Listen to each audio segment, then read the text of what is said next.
We all know that one surefire way to get cancer is by smoking cigarettes. What if there was one thing that would be cancerous to marriage? Today we're going to look at one feeling that could destroy your marriage and what we can do to defend ourselves against this.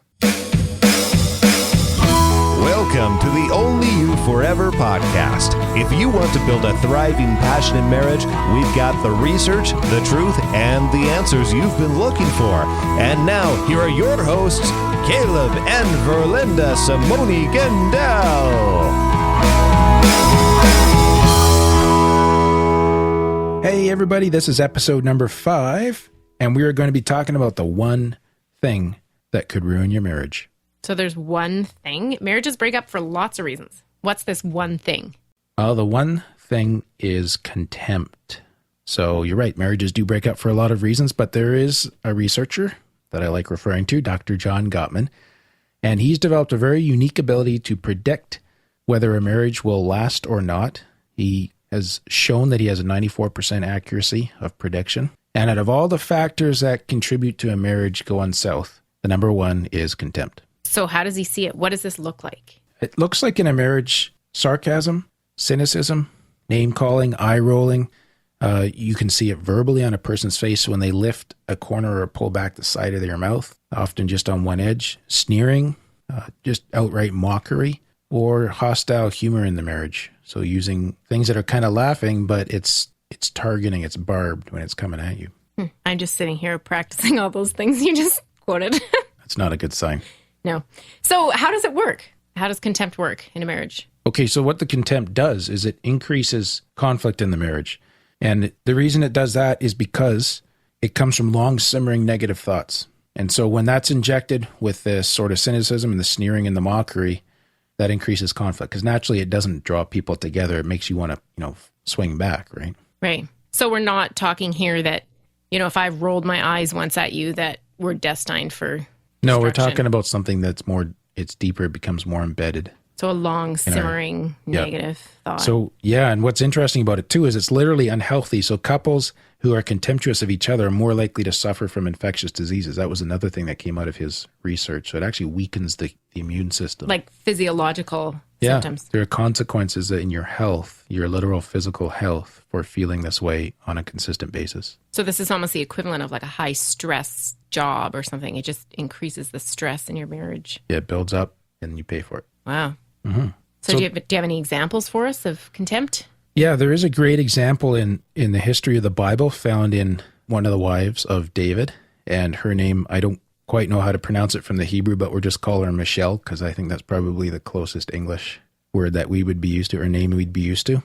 After he was appointed to be king, before he became king, in that period he had to go into exile because the current king at the time obviously didn't want to be replaced.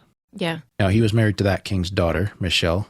And so he said, you just stay there with your dad, the current king, and let me know what's going on. And he went into exile by himself. He actually acquired other wives during the time. So she's left at home trying to explain to her dad where David went. Is that what you mean? Yeah, she's left at home. I don't think that she might have been as worried about trying to explain where David was as much as he goes off, he acquires other wives while he's gone. So she sees his affection as going to other places. She sees herself being left out of his story, not brought into his life, not included. So then she's got those negative thoughts just simmering in there, right? Not able to talk to him about them. Right. So you can kind of see strategically why his idea might be great to, have a source sort of close to the problem to feed him information. It was just absolutely terrible for his relationship. Right.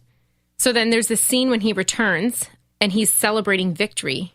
Mm-hmm. And she looks out, she sees his excitement, and as soon as they meet, she just cuts him down. Yep. What is she doing? How is she showing contempt? Well, it actually says she despises him in her heart. So the Bible tells us very clearly it's coming from deep inside her that she despised him in his heart right at the moment of his victory when he's celebrating.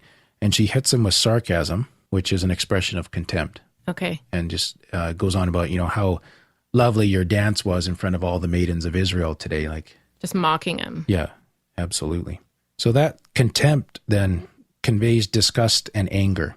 So those are kind of the two root parts of contempt, disgust and anger.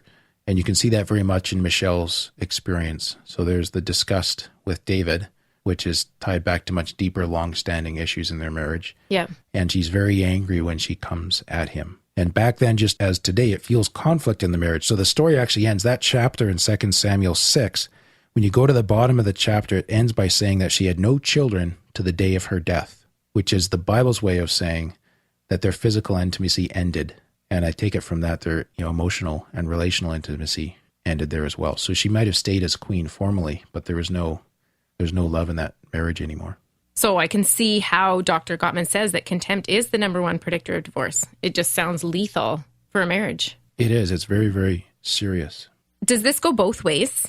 Well, what's more interesting about this subject is that contempt from a wife is more serious than contempt coming from the husband. So there is a gender difference here again. Now, nobody deserves to be treated contemptuously. So I'm not saying it's okay for a husband to be contemptuous, but I'm saying obviously that what has been noted in the research that it is more serious when the wife is experiencing and expressing this contempt. So that kind of goes with the thought that men are hardwired for respect. Right, which is a huge theme in the well-known Love and Respect book from Dr. Egerich's. Yeah. That he put out, which is the expression of love toward the wife from the husband, and the wife reciprocating with respect as a primary response toward the husband, which comes from Ephesians 6. So what's interesting, though, is that there's another study I came across that said that individuals who doubt themselves underestimate the strengths of their partner's love. So I might doubt myself, and that doubt will be fueled by contempt. Towards yourself or towards your spouse? So if you are expressing contempt towards me, it's going to fuel self-doubt. Oh, gotcha. Somewhere deep down inside there, right? Which makes sense. Yeah. So disgust and anger, and I'm going to really wonder if I'm worthy of love and so on. That translates into, in the human psyche, that translates into me underestimating the strength of your love. So even if you did love me, by expressing the contempt, you're eroding at my perception of your love. So that intimate bond is just eroding. Yep. That's where the cancer analogy fits really well, because it just kind of really wastes away at the core of that bond. Right. Very destructive. Okay, well, what if there's, somebody listening to this show and they're thinking, you know what, I roll my eyes, or I'm sarcastic, or, oh no, my marriage is toast. Yeah. Is there hope? There is. So these things can be dealt with and can be turned around. And if that's you out there today and you're listening to the show and this is part of your experience, there are things that you can do to change this. And they're real, just as real as the contempt is, but it's something that you're going to have to be deliberate about. So one of the things that we want to work on in our marriage is really developing what Dr. Gottman calls a culture of praise and admiration towards each other. And that comes from expressing genuine appreciation, towards my spouse for something she does, or in the wife's case, for what he does. Right. Now, we talked about that in more detail in episode number 4, 5 reasons you need to tell your wife you appreciate her. Yeah. I think we have some details about appreciation in there. Absolutely. In addition to that, being focused on what my spouse is adding to my life. So when we get into the marriage and things have gone on for a number of years, we can start to take each other for granted, and all those things that just happen every day that we no longer notice and acknowledge can easily fall by the wayside. If we're overcome with a bitter spirit, we can become contemptuous. So we need to start to bring back in those things that we assume. Your husband gets out of bed and he goes to work every day. Start appreciating things like that are normal. Right. Or you have clean clothes in your drawer every day. Right. Well, hopefully. Indeed. And as well, another thing is touching your partner verbally and physically every day in an affectionate manner. So that's a hug or whatever kind of touch it might be, but also reaching out with our words as well to communicate love. That's good. It just reminds me of you talking to the chickens every day. I talk to the chickens every day. Well, when you get home from work, you like to go out to the chicken coop and make sure your chickens are all good. And then you come inside and you say hi to your wife. That's right. Yeah. Just shows me how much you appreciate me. Right. So I get the small details out of the way first to make sure you have my undivided attention. Right. Yes.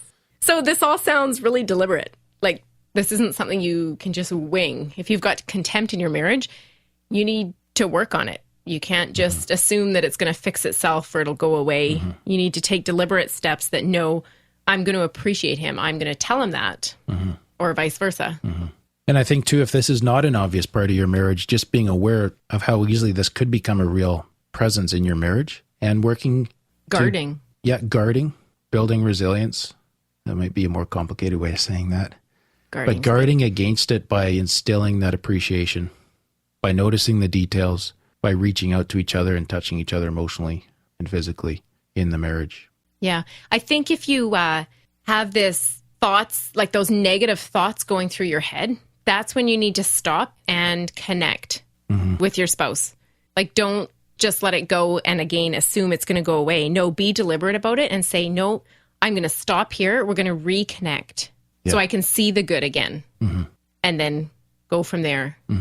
The other part that we want to be careful about in here too, with building a culture of praise and admiration. Now, you and I tease each other, and sometimes our listeners get to see that, but we have to become very careful in our humor that it never starts going too far. It's always one-sided, or it's always in a setting where it's in front of people.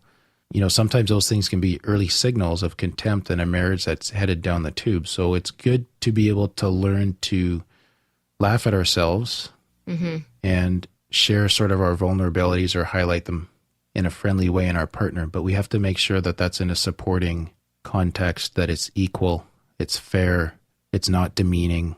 It's only a joke when both people laugh. Yeah. Yeah. Not when it is thrown out with a barb attached or. Yeah. If there's any nastiness there, and I've noticed too, sometimes, you know, healthy humor can turn into unhealthy humor very quickly.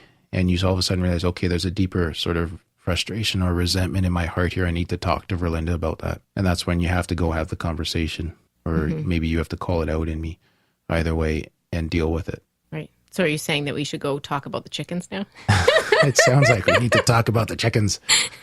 Well, that's all for today, folks. Let's head over to the Q&A section.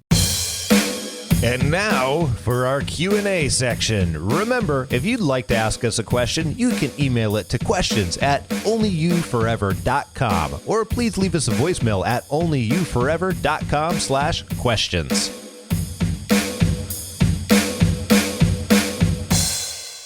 So this question comes from Mark.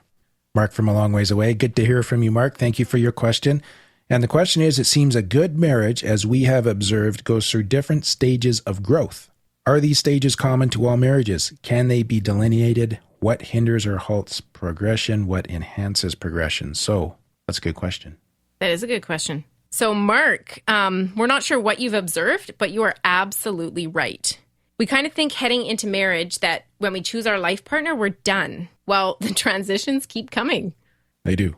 There's quite a bit to your question here, Mark. In fact, I have a whole textbook in my hand called The Expanded Family Life Cycle by Carter and McGoldrick. Now, they come from a very different worldview than I do, and I know than you do as well. It's one of those books where you really have to eat the meat and spit out the bones, but there is some good stuff in it.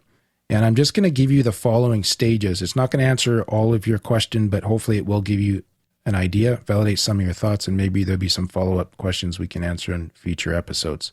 The first stage in the family life cycle is called leaving home. That's when we launch ourselves as single young adults. So one of the key parts of that emotionally is accepting definitely the emotional and the financial responsibility of or for myself. That makes sense. You can't rely on your parents anymore. Right. So I'm leaving home. And then we fall in love. And then there's the next stage, the joining of families through marriage. So a new couple. And that's where two people really have to stop and commit themselves to creating a new family system, what we call. So there's new dynamics. We negotiate the roles, the rules. We can't just combine both sets of parents and say, we're going to do it this way. Like, no, we're going to take bits from this side and bits from this side and make our own. Yeah, now often we try to bring all of everything, and that gets a little messy. But there's quite a bit of negotiation that goes on through there as we go through that part of our experience. So then the next stage is families with young children, which is accepting sort of new members into that family system. We have to adjust our marriage system that we've built to make space for the children. We join in child rearing. There's financial and household tasks related to that. And grandparents come into the picture. There's adjustments related to that for everybody involved there. Yeah, for sure. Yes, that's with young children. And then with adolescents, there's kind of a latent stage there when they're in the tweens. Then families with adolescents is the next stage. So there needs to be an increasing flexibility of our family boundaries that Carter and McGoldrick identify to permit the children's independence and also start to accommodate the frailties of the grandparents. So their health actually becomes an issue in the family system at that stage quite often as well. Right. Often there's some marital and career issues related to midlife. Is that your midlife crisis? Yeah. Launching children is the next stage and moving on. So in our day and age, with the cost of housing and tuition and the way generation YB, I think they're calling them now, is operating.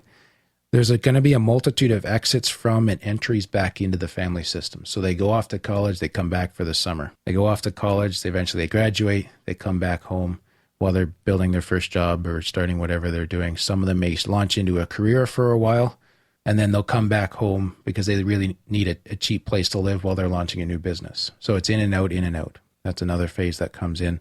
And in that phase too, the couple has to renegotiate their marital system because it's now no longer caring for children. So we have these young adults that are coming in and out, but it's different. They don't need that same amount of care, but there's still kind of an invasion into your routine. There are, and then you develop an adult-to-adult relationship with the children too. Right. So that's a difference as well. And then they bring in-laws in eventually as well, and they bring grandchildren in as well, which complicates life. But then your cycle's just kind of all over You're again. kind of back at the start. So your family then goes into the last phase in later life, which is the shifting of generational roles and learning to accept now that I'm a grandparent and I'm watching you do everything that I did. Mm-hmm. And then eventually my child, who I cared for, is becoming the caregiver. They're becoming the caregiver, and they're kind of taking a more central role in life now as well, as I become that aged person. And I'm looking to share my wisdom and experience as an elderly person with them now, and looking for them to support me in return in my age. So there could be other things that come in through stages of life there, that dealing with loss of your spouse, of your siblings, other peers in our age group. Yeah. And our own preparation for death. So what I'm hearing is, yeah, there are a lot of different stages. Mm-hmm. And as a spouse, we need to be flexible and, work with our marriage throughout whatever it brings. Yeah. It's going to change. Yeah. And we're going to change. We grow as people. Like, I'm not the same person I was 15 years ago, thankfully. Right. Hopefully I've matured a little bit. But we have to change. We have to be flexible. We can't be rigid. Mm-hmm. So I think we often head out of school with the naive idea that the next major thing, aside from career, is going to be finding my life partner. And once I've made that choice, I've kind of fixed my game for the next 40, 50, 60, 70 years, whatever it's going to be. Right? Yeah, yeah. And it's just, it's a steady road down there, but there's a constant flux. Things are always going to keep changing. So great question, Mark. Good for us to be mindful of these things, going through them, and just realizing that, we have to be prepared for those adjustments and make them together. It is going to change. Absolutely. So that's all for today's episode. You can get the full show notes at onlyyouforever.com/5. And remember, again, we're here to help build thriving, passionate marriages. So send us your marriage questions in to questions@onlyyouforever.com.